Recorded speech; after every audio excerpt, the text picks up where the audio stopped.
سارے لوگ یہ سمجھتے ہیں کہ یہاں یہ ہندوستان میں شاید اصل ہندو مت ہے، مسلمان تو باہر سے یہاں آئے تھے، انہوں نے یہاں حملہ کیا تھا، حملہ آور بنے تھے، یہی کچھ ہمارے ذہنوں میں غلط فہمیاں ہوتی ہیں۔ خوب یاد رکھیے کہ اس خطے میں اصل توحید ہے، یہ پورا جو بر صغیر ہے اس خطے میں اصل توحید ہے، بت پرستی یہاں بعد میں آئی ہے۔ یہ جو ہند نام ہے یہ کوئی ہندوؤں کا نہیں ہے، ہند نام حضرت نوح علیہ السلام کے پوتے کا ہے۔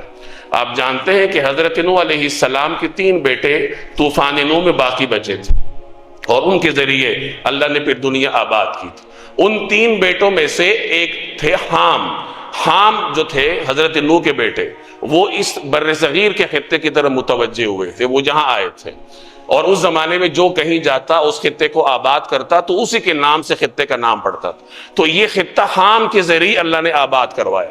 حام کے بیٹوں میں سب سے نامور بیٹا ہند تھا، دوسرے نمبر پر سندھ تھا۔ تو ان 2 جو بیٹے تھے حام کے، ہند اور سندھ نام کے، ان کے ناموں پر اللہ تبارک و تعالیٰ نے یہ خطہ آباد کیا کہ ایک طرف کو ہند کہا جاتا ہے، دوسری طرف کو سندھ کہا جاتا ہے۔ آگے جتنے یہاں قدیم خطے ہیں، ملتان ہے، دکن ہے، یہ سب انہی حضرات کے صاحبزادوں کے نام ہیں۔ تو یہ حضرت نوح علیہ السلام کی اولاد نے اس خطے کو آباد کیا ہے، اور ابتدا میں یہاں پر توحید تھی۔ بعد میں راجہ سورج نام کا ایک راجہ گزرا ہے، اس کے زمانے میں ایران سے یہاں پر بت پرستی کا آغاز ہوا تھا، ایران سے بت پرستی کو درآمد کیا گیا۔ سب سے پہلے آفتاب پرستی شروع ہوئی، آہستہ آہستہ پھر بت پرستی شروع ہو گئی، اور پھر یہ خطہ بت پرستوں کے لیے معروف ہو گیا، اور ہند نام ہی ہندو مت کے لیے اور ہندوؤں کے ساتھ خاص ہو گیا۔ تو بہرحال یہ خطہ اصل میں مسلمانوں کا ہے، توحید کے علمبرداروں کا ہے۔ ہندو تو یہاں اس کا مذہب بھی بعد میں آیا، اس کا عقیدہ بھی بعد میں آیا۔ اور یاد رکھیے کہ بت پرستی کے ساتھ توہم پرستی لازم ہوتی، اور توہم پرستی کے ساتھ بزدلی لازمی ہوتی۔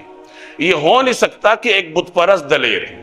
چنانچہ آپ دیکھ لیجئے کہ جب بھی یہ بت پرست ہمارے موحدین کے مقابلے میں آئے ہیں تو باوجود یہ کہ تعداد میں زیادہ ہو، ساز و سامان میں زیادہ ہو، لیکن اللہ کے حکم سے ہمیشہ ان کو منہ کی کھانا پڑی۔ اگر ان ہندوؤں میں کوئی دم خم ہوتا تو ان پر افغانستان سے گئے ہوئے چند فیصد لوگ صدیوں تک حکومت کرتے۔ مغل کتنے تھے ہندوؤں کے مقابلے میں، لیکن صدیوں تک ان پر حکومت کرتے رہے ہیں، اور وجہ یہی ہے کہ ان میں کوئی دم خم نہیں ہوتا۔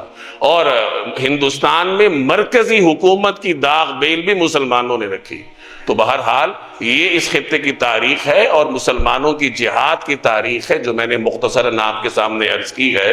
آج کل کے حالات میں ہمارا یہ بنیادی فرض ہے کہ ہم ان چیزوں سے اپنے آپ کو روشناس کروائیں اور اپنے فرض کو پہچانیں۔